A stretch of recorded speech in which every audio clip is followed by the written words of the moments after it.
On April 2, 2025, the Trump administration imposed a 25% tariff on Canadian potatoes, then added anti-dumping penalties, pushing the total duty to 35%. Within weeks, over 140,000 tons of Canadian potatoes lost access to the U.S. market. Fast food prices soared. Consumers complained. Frozen fries disappeared from shelves in Minnesota to Mississippi. Canada's export share plummeted. The global food chain rippled. But while Washington played politics, Ottawa pivoted. Asia stepped in.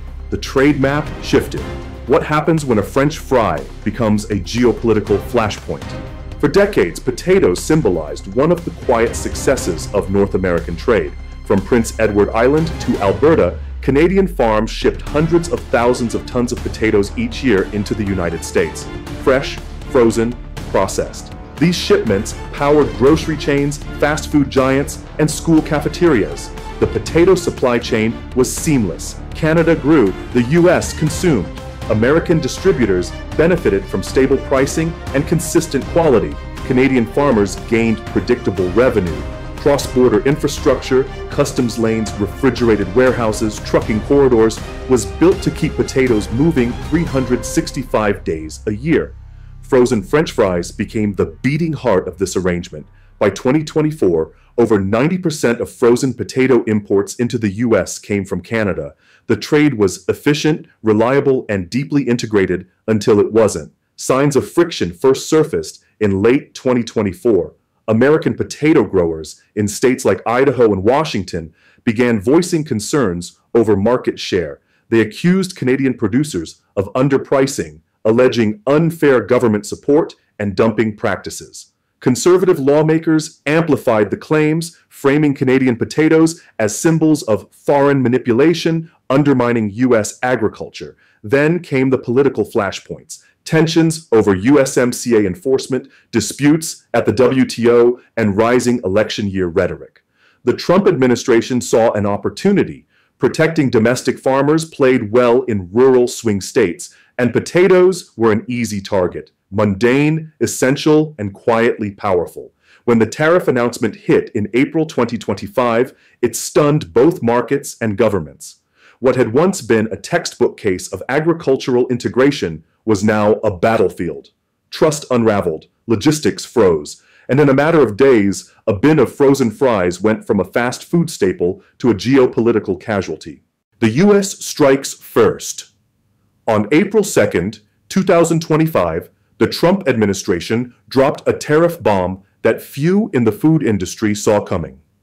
A 25% import duty was levied on all Canadian potatoes entering the U.S., followed by a layer of anti-dumping duties targeting processed and frozen products.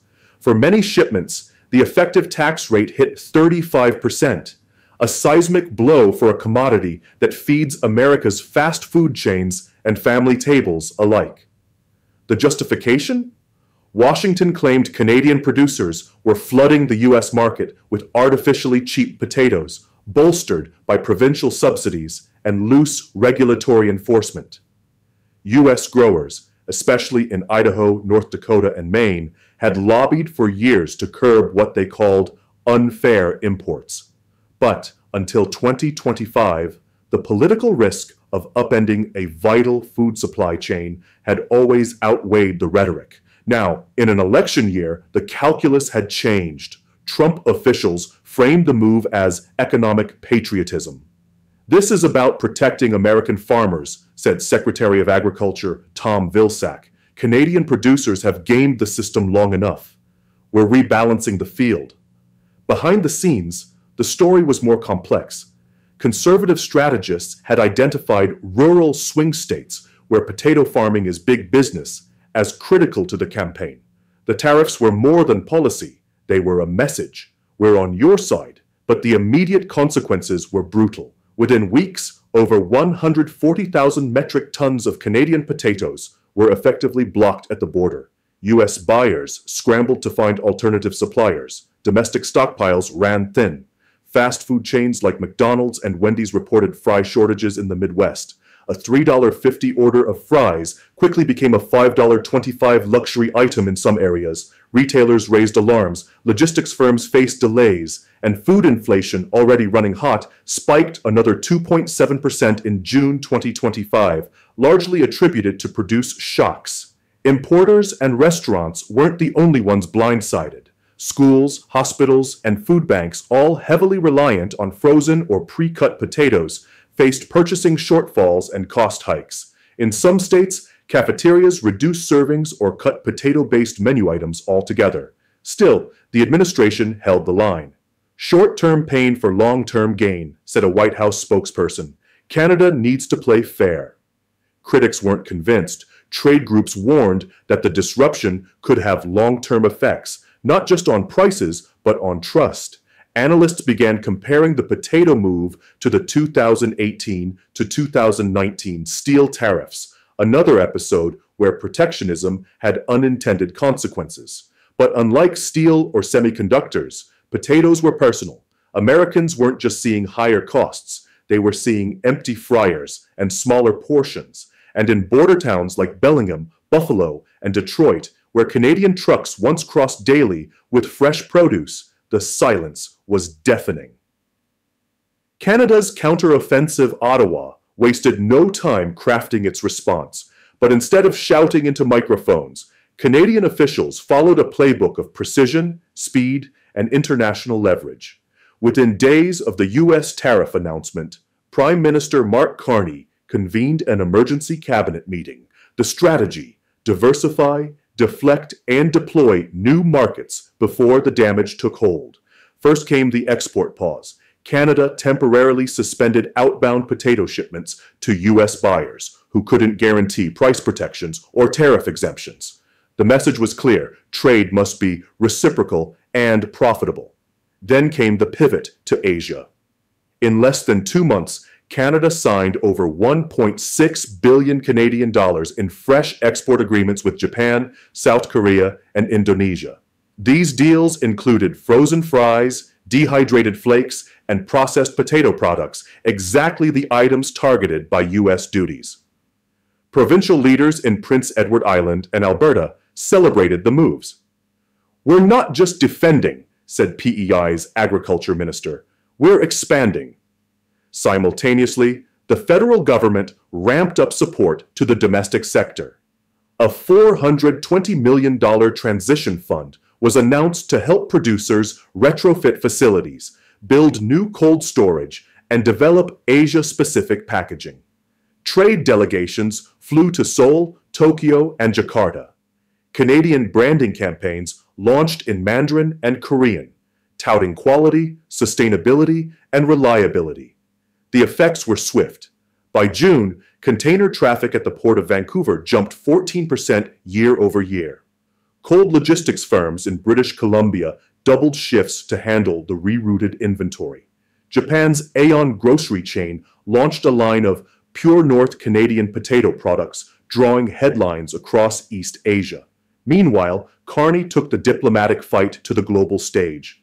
On May 15, 2025, Canada formally filed a WTO complaint, arguing the U.S. tariffs violated core trade norms and USMCA dispute protocols. The government also began preparing for a possible USMCA arbitration panel, its clearest signal yet that it no longer trusted Washington's approach to trade enforcement. Canadian public opinion hardened. Polls showed 73% support for retaliatory action against the U.S. A chorus of editorials described the tariffs not as economic policy, but as geopolitical sabotage. Still, Carney avoided direct retaliation, at least for now. Instead, Canada used diplomacy and market maneuvering to prove a point. It didn't need to rely on the United States to survive or to thrive. That shift was more than tactical. It was psychological. For years, Canada had tolerated protectionist tremors from Washington, but with potatoes, of all things, being weaponized, Ottawa drew a line. "Food is not a bargaining chip," Carney said during a press conference in Tokyo. "It's a bond, and when that bond is broken, we build new ones elsewhere." The deadlock. By July 2025, the U.S.-Canada potato war had entered its most dangerous phase: stalemate. No side was moving. No side was winning. In Washington, the administration refused to reverse course. With the presidential campaign in full swing, Trump doubled down on the nationalist message. "They need us more than we need them," he proclaimed at a rally in Ohio. "Let them find out what fries cost without America." But the numbers told a different story. In the U.S., potato-based product prices remained elevated. Restaurants were forced to limit portions or remove menu items. Importers scrambled to find substitute suppliers in Europe and Latin America, often at higher cost, lower volume, and inconsistent quality. Walmart and Costco issued internal memos warning of multi-quarter sourcing volatility in frozen produce. Cisco and U.S. Foods warned of delays well into the fall. And in July's inflation report, the Bureau of Labor Statistics cited import shocks to perishable staples as a key driver. Meanwhile, Canada was thriving in its new lanes. Exports to Asia climbed 62% quarter over quarter. Domestic production expanded, aided by emergency funds. And Canadian food conglomerates began investing in overseas processing hubs, reducing logistical reliance on North American buyers. But tensions continued to simmer. In Ottawa, officials bristled at what they saw as deliberate provocation. The WTO complaint proceeded. USMCA's dispute resolution panel, expected in Q4, was shaping up to be the most consequential in years. Diplomatic relations cooled, cross-border agricultural meetings were suspended, and in a symbolic move, Canada canceled participation in a joint US-Canada Food Security Summit scheduled for September. The real danger, however, was structural. US businesses began rethinking supply models. Some replaced Canadian imports with lower-tier domestic options. Others began exploring deals with Argentina and New Zealand. A quiet reshuffling of North America's food trade map had begun. Trust, once the bedrock of the US-Canada agricultural partnership, was vanishing, and the longer the deadlock held, the more permanent the fracture risk became. Impact on Canada. In the quiet fields of Prince Edward Island, potato farmer Benoit Renaud walks past rows of unsold crates stacked higher than his barn. "We planned for export, not storage," he says. "Now everything's backed up." Before the tariffs, Benoit shipped over 60% of his yield directly to processors bound for the U.S. Midwest. His potatoes ended up in everything from fast food fries to school lunches in Ohio. But after the U.S. slapped on a 35% duty, those contracts evaporated. American buyers walked away. His phone stopped ringing. Now, like dozens of others across Prince Edward Island and Alberta, he's grappling with a new market reality. In total, over 140,000 tons of Canadian potatoes were locked out of the U.S. within one fiscal quarter. Frozen exports plummeted. Processing facilities cut shifts.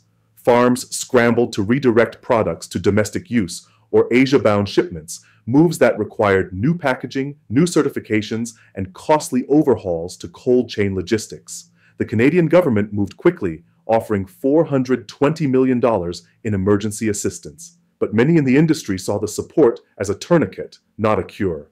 One cold storage operator in Manitoba described how he'd lost 2 major clients in the span of a week. "It's not just the farmers," he said. "It's truckers, warehouse workers, packers, we're all bleeding." Yet amid the losses, some saw opportunity. New partnerships with Japan and Korea have opened up promising lanes for long-term growth.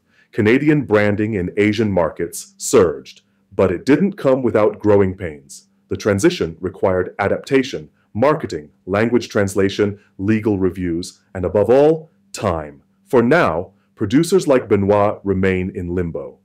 "I'm proud to grow food that feeds people," he says. "But when politics blocks the plate, we're the ones left holding the bag." Impact on the United States. In a Cincinnati fast food franchise, the sign outside read, "Fries may be smaller than usual. Sorry for the shortage." Inside, the manager shook his head. "This isn't a supply issue," he said. "It's a political one." Across the U.S., consumers are paying more and getting less.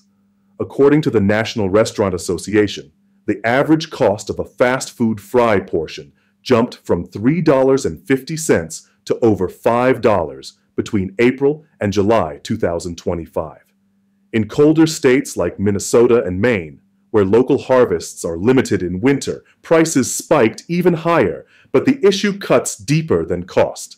Hospitals, schools, and food banks rely on processed Canadian potatoes for affordability and shelf life. With the tariff in place, many of these institutions have been forced to reduce servings or find lower quality substitutes. A school district in Ohio reportedly dropped potato servings from 3 times a week to once.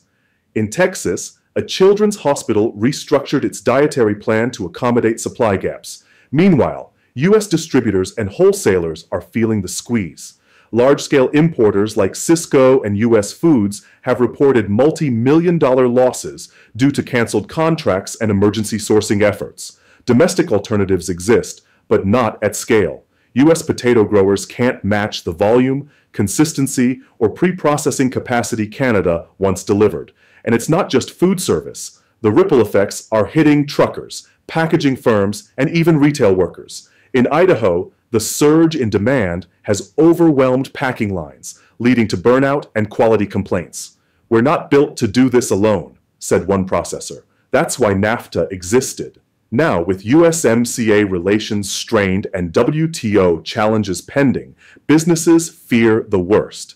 That this isn't just a short-term disruption, but the start of a long-term disintegration. The American consumer is left paying the price. But behind every inflated fry is a system cracking under pressure. A 35% tariff on potatoes has done more than hike prices. It has fractured a supply chain once hailed as a model of continental cooperation. Canada redirected its trade routes. The U.S. strained to fill the gap, and consumers, schools, and entire industries were left sorting through the wreckage. What was once a seamless exchange of food between friends now feels like a high-stakes standoff with no clear exit. Trust, once embedded into the soil of North American commerce, is eroding. The systems built under NAFTA and carried into USMCA are being tested not by global rivals, but by allies turned adversaries over politics disguised as policy. As the 2026 USMCA review looms, the stakes have never been higher. In the race to define the future, will North America win together or fall apart trying to go it alone? Are you American or Canadian? Share your story and perspective in the comments below.